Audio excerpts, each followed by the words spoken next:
Hi and welcome to Crash Course Catholicism, a podcast about Catholic teaching and why it makes sense. I'm your host, Caitlin West.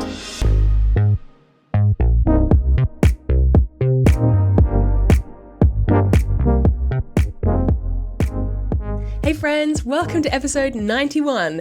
In this episode, we are going to wrap up our discussion of Thomas Aquinas' 5 ways of proving the existence of God.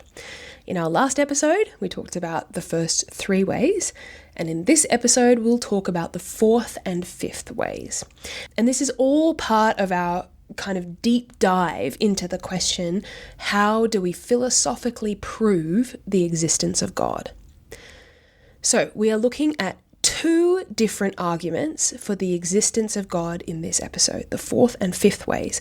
Okay, let's get straight into it by talking about Aquinas' 4th way. The 4th way is sometimes referred to as the argument from gradation or degree.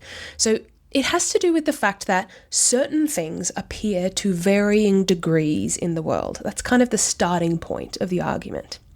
So let's begin with like a basic outline, and then we'll go through it step by step. So the basic outline of the 4th way goes like this.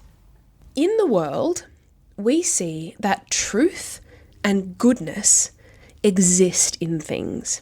Things are true and good. But truth and goodness don't exist in all things to the same extent. So some things are more or less true and good than others. Now, as soon as we say more good or less true, we are implying some perfect standard of truth or goodness that we can measure things against. So perfect truth and perfect goodness. Now, truth and goodness are not just random attributes that happen to belong to some things that exist. Instead, they are inextricably bound up with existence itself, with being. In other words, everything that exists has truth and goodness to some extent. If truth and goodness are aspects of being, and if there is such a thing as perfect truth and perfect goodness, then it follows that there must be such a thing as perfect being, pure being, or what Aquinas calls uttermost being. This uttermost being must be the source or cause of everything else that exists. This cause of all existence, pure being, is what we call God. Okay. Now that's a lot. If that was a bit of a mind bender, then don't worry, we're going to go back through each of those points together. All right, let's begin with that first idea. We find truth and goodness in all things that exist. Now this is actually something that we covered all the way back in episode 4 when we talked about the transcendentals. So if you haven't listened to that episode, it might be helpful to go back and do that. But basically, the transcendentals, truth, goodness, unity, and beauty, can be found in everything that exists. Now, for the purposes of this episode, we're just going to focus on truth and goodness, because that's what Aquinas focuses on in the 4th way. But if you want to, you can go back to episode 4 to think about the other transcendentals, and just bear in mind that everything we say about truth and goodness in this episode applies to all of the transcendentals. Okay, so truth and goodness exist in all things. So let's start with truth. Another way of saying that truth exists in all things is to say that all things are what they are, objectively. So for example, I am a 32-year-old female, and I have brown eyes, and I have an obsession with popcorn that's bordering on addiction. These things are objectively true of me. Now, this truth is knowable to other people.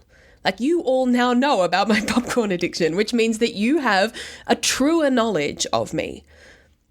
But even if you didn't know those truths about me, they would still be true in me. So everything that exists possesses truth to some degree. It is what it is. So that's truth. And then everything that exists is also good. And here we don't necessarily mean morally good. What we're talking about is the fact that existence itself is a fundamentally positive thing, in the same way that any number above 0 is a positive number. So everything that exists is true and good to some extent. Now, here we're starting to see how truth and goodness are deeply connected to existence itself. Because wherever there is existence, we also necessarily find truth and goodness. And note I've used the word necessarily. It is a necessity. It's not just an accident that these things are all bound up with each other.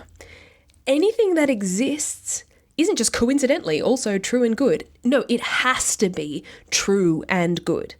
If a thing exists, then it has to be what it is. It can't exist and simultaneously not be what it is. So a pencil can't exist and also be an elephant. It has to be a pencil. Or, we can say that a human being can exist and they can deny the truth of who they are. But ultimately, anything that exists is what it is, and it is also fundamentally good.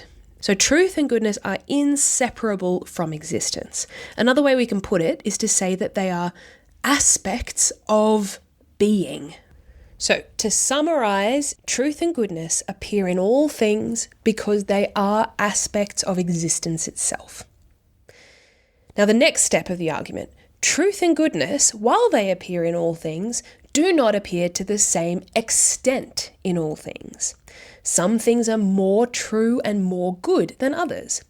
Now, when we say that some things are more true than others, we're not just talking about factual accuracy. Like 2 + 2 = 4 is more true than 2 + 2 = 5. The same goes for goodness. We're not just talking about moral goodness, although these things are part of it. But Aquinas is pointing to something deeper and more complex when he says some things are more true and more good than others. So what's he getting at? Well, let's take the example of goodness. Think about what a very good or even a perfect plant might be like. A perfect plant might be green and healthy, and it performs photosynthesis perfectly. It's taking in nutrients and it's growing. It's basically doing a bang-up job of being a plant. It's like the plantiest plant that ever planted. Now, let's compare a perfect plant to a perfect horse. A horse can also be perfectly good at ingesting food and growing and staying alive, just like the plant. However, a horse also has the additional capacity to walk and run and jump, and it can feel pain and pleasure in a way that the plant can't. So a perfect horse might also be really good at running and jumping, and it wouldn't be in any kind of pain. And now let's think about a perfect human. A perfect human might be alive and healthy like the plant. It might be physically fit and not in any pain like the horse, but a human also has an intellect and a will, which the horse and plant don't have. So a human being can be morally and psychologically perfect, at least in theory. Humans have this capacity to perfect their use of imagination and memory and freedom. So what we're seeing here is what we might call different degrees of being. And at each degree, we can see that there is a greater capacity for perfection. So a human can achieve a greater degree of perfection than a horse, and a horse can achieve a greater degree of perfection than a plant, even though each of them might be perfect in their own way. It's kind of like how a bucket can hold more water than a teacup can, even though both might be filled to the brim. So this is what we mean when we say that some things are more good than others. We mean that things have a greater or lesser capacity for achieving perfection. So step 1, truth and goodness exist in everything. Step 2, they exist to a greater or lesser degree in everything. And then step 3, as soon as we start saying that things are more or less good or true, we're putting them on a scale, at the end of which is perfect goodness and perfect truth. So as a way into this idea, let's think about some other kinds of moments in life when we compare things to each other. So here I'm actually adapting an example that the Dominicans at the Thomistic Institute use, which I find really helpful. So let's say that I'm comparing the height of different people. I might say, my uncle is tall and my mum is short. Sorry, mum. Now, when I say my mum is short, I'm not just assessing her height in a vacuum. I'm judging her height relative to the height of other people. So the shortest person I know and the tallest person I know. And when I say that my uncle is tall, I'm also judging the fact that he's tall relative to the height of other people, including the absolute tallest person I know, who is my cousin, who is literally 7 feet tall. So relative to my cousin, my uncle is tall, but he's not the tallest. However, before my cousin hit puberty and got like super, super tall, my uncle was the tallest person I knew. So I implicitly would assess the tallness of other people in relation to my uncle. He was my standard of height. So whenever we place things along a scale of gradation or degree, we have in mind the kind of minimum and maximum degrees of that thing. Now, when it comes to height, the maximum possible degree of height that I can conceive of only exists in the physical world. So I'm not comparing my uncle's height to some kind of abstract, disembodied ideal of tallness that like exists out there somewhere in the ether. No, I'm comparing my uncle specifically to my cousin because my cousin is the tallest person that I have ever encountered. And the reason for that is that height is what we call an accidental attribute. This is using Thomas Aquinas' language. So accidentals modify matter to give it its kind of like structure, shape, and appearance. So accidental properties are things like color, weight, smelliness, or size. Now, accidentals rely on the material world and they only exist within it. So there is no transcendent, like perfect tallness or smelliness that exists in isolation, like independent of material reality, at least not in Aquinas' philosophy. I mean, the concept of height might, like, quote unquote, exist as a concept in my mind, but it doesn't exist in reality except in matter. Height or color or shape or smell are properties of matter. And so they are reliant on it. On the other hand, when we talk about things like truth and goodness and beauty, we are talking about transcendentals. And transcendentals basically do what it says on the packet. They transcend the material world.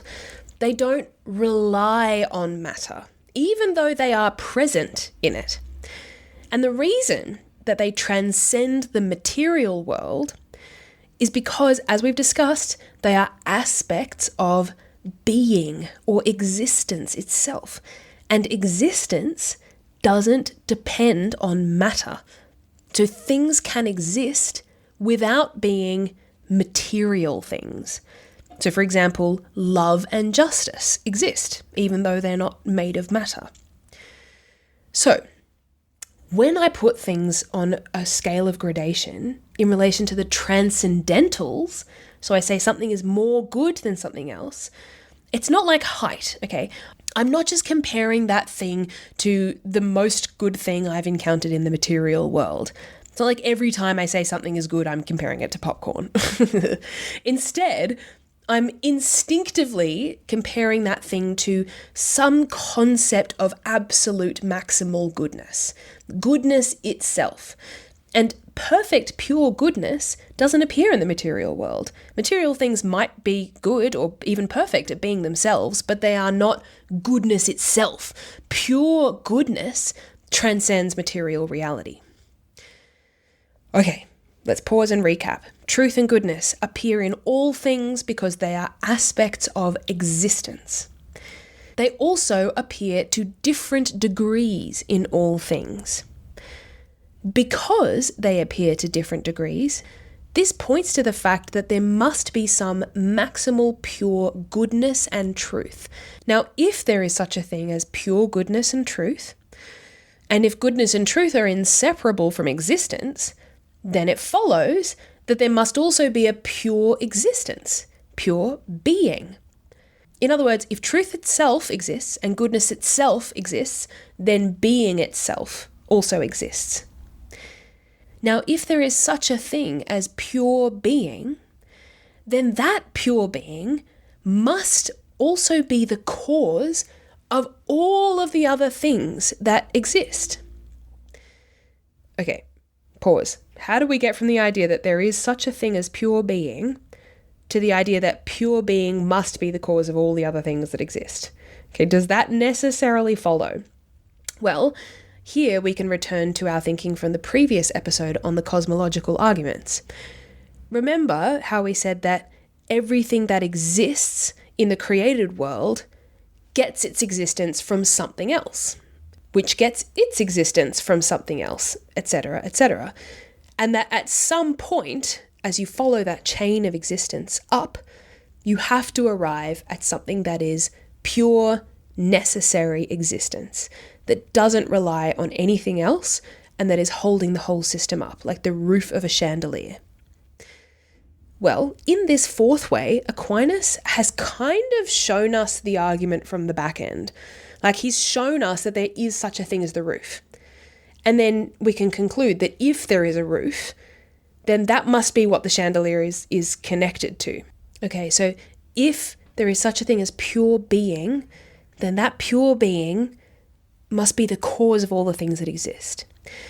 And that cause, that necessary cause of existence, is what we call God. Nailed it. That's the fourth way. Oh, I dare you to just whip that one out at a social gathering sometime and just see if you have any friends by the end of the night. Oh, okay. So that's the fourth way. Now, let's take a breath and move on to the fifth way. Now, as I'm sure you'll be very glad to know, this is kind of the most straightforward of Aquinas' proofs. It's actually really fun. I mean, that's how I experience it. I think it's the easiest to grasp by far. It's kind of like Aquinas has given us dessert after we've had our veggies. But this is just going to be fun. So the fifth way is basically an argument from order, the order of the universe. The very, very, very short version of this argument is basically that the universe is ordered, and where we see order, we can reasonably deduce that an intelligent mind has done the ordering. That's basically it. Now, this argument often gets confused with another argument, which we call the argument from design. The argument from design begins not with the order of the universe, but with the complexity of the universe. It basically argues that the universe is so unimaginably complex that it must have been created by an intelligent mind. So people who use this argument might point to the fine-tuning of the universe, the fact that the conditions necessary for life on Earth are so specific and the odds of us all being here are so close to impossible that there must have been a divine creator who made it all possible. Now, we can and will talk about this argument another time. It's a perfectly valid argument, although some people do take issue with it. But we'll talk about it later. But this is not the argument that Aquinas is making in the fifth way. Aquinas is not arguing that the created world is scientifically complex. Instead, he's just arguing that it's ordered, that it makes sense. And that order in the universe can be very simple and straightforward. It doesn't have to be complex. But the fact is, wherever we see order, even simple order, we look for an intellect. So this is what Aquinas says.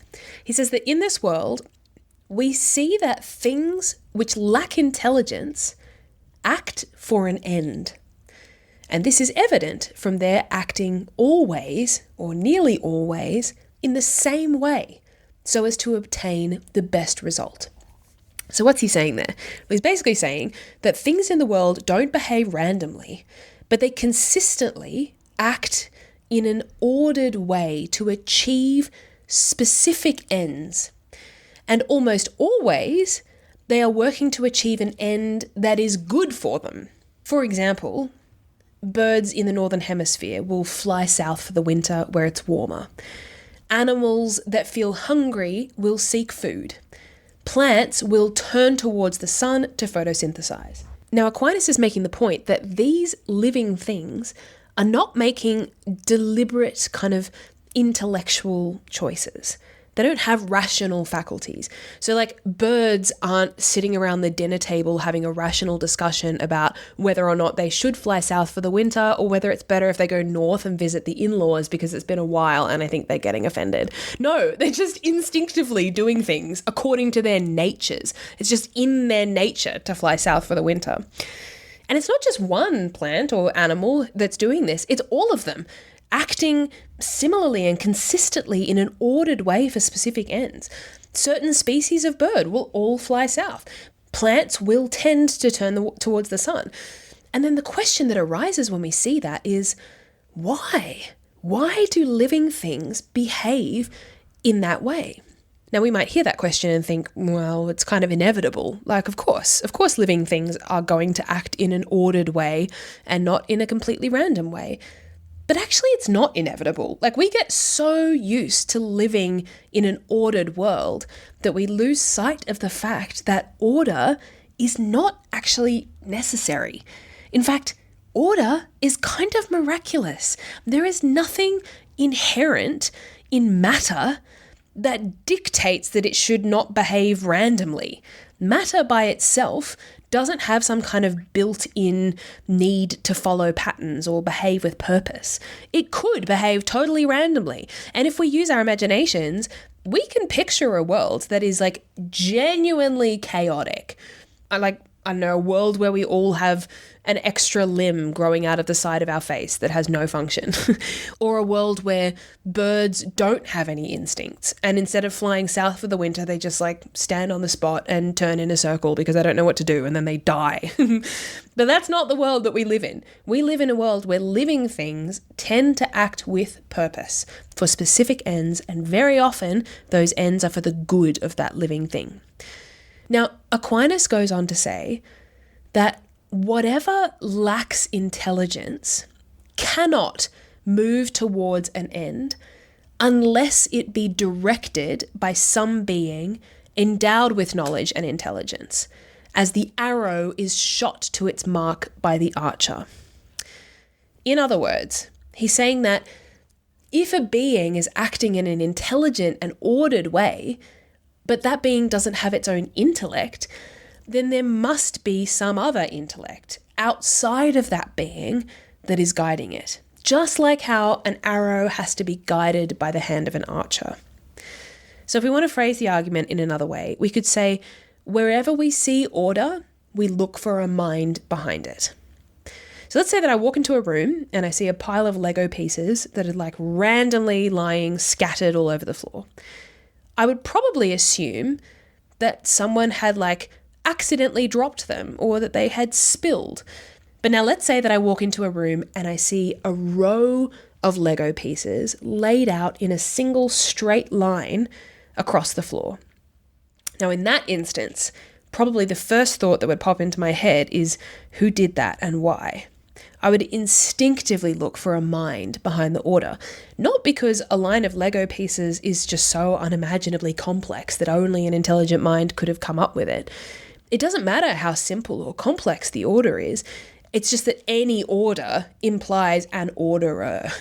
Chaos and randomness tend to arise out of accidents or unthinking behaviors, like when I knock over a box of Lego.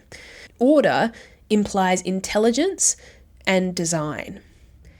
And when we look at the world, we see order everywhere, not just in the behavior of animals and plants, but also in like the laws of physics, the motion of the planets, the rhythms of the seasons, the water cycle, our circadian rhythms, night and day, the behavior of particles. We are surrounded by things that don't have intelligent minds, but that are behaving intelligently. They are acting in consistent ways for intelligible reasons, reasons that make sense. I don't know if you've ever read the book A Hitchhiker's Guide to the Galaxy. I love that book. It is so funny. There's a character in it. His name is Slarty Bartfast, which I think is like the funniest character name in all of history. Anyway, the guy who wrote it, Douglas Adams, he was an atheist. And one of the things that he's kind of having a laugh about in this book is the fact that, sorry, I'm just thinking about Slarty Parfars. Caitlin, focus. Douglas Adams is poking fun at the fact that, at least in his mind, the universe is completely chaotic and ridiculous and random and meaningless. So in the book, a lot of weird, chaotic, seemingly meaningless things happen. Like at one point, the Earth is destroyed by a bunch of aliens who are clearing the way for an intergalactic bypass. And at another point, someone gets like turned into a penguin, and it turns out that the most intelligent beings in the universe are mice. The book is just full of weird, random stuff. But the thing that really struck me when I read that book is that for all of the chaos of this kind of sci-fi satirical version of the world, everything is still kind of more deeply rooted in like a fundamental order. So for instance, characters who get hungry will look for food, and people use language in order to communicate with each other. And when characters get tired, they go to sleep. Like, beings are still acting in this fundamentally ordered way. And it made me think, like, if the point of this book is to highlight the chaotic nature of reality, actually what it's reminding me of is that even when the world does seem strange and weird and there are things that we struggle to understand, underneath all of that is this incredible, beautiful structure and order. Things do things for a reason. And when we think about it, that's actually incredible. The fact that anything makes sense is amazing, and it points towards a reasonable mind that is guiding those things. Okay, so that brings us to the end of our exploration of Aquinas' 5 ways. Oh, what a marathon. In our next episode, we're going to look at some other arguments for the existence of God that don't come up in Aquinas' writings, such as the Kalam argument and the argument from design. Great! I can't wait. Okay, well, I hope you have a fantastic fortnight, and I can't wait to talk to you soon. Okay, bye.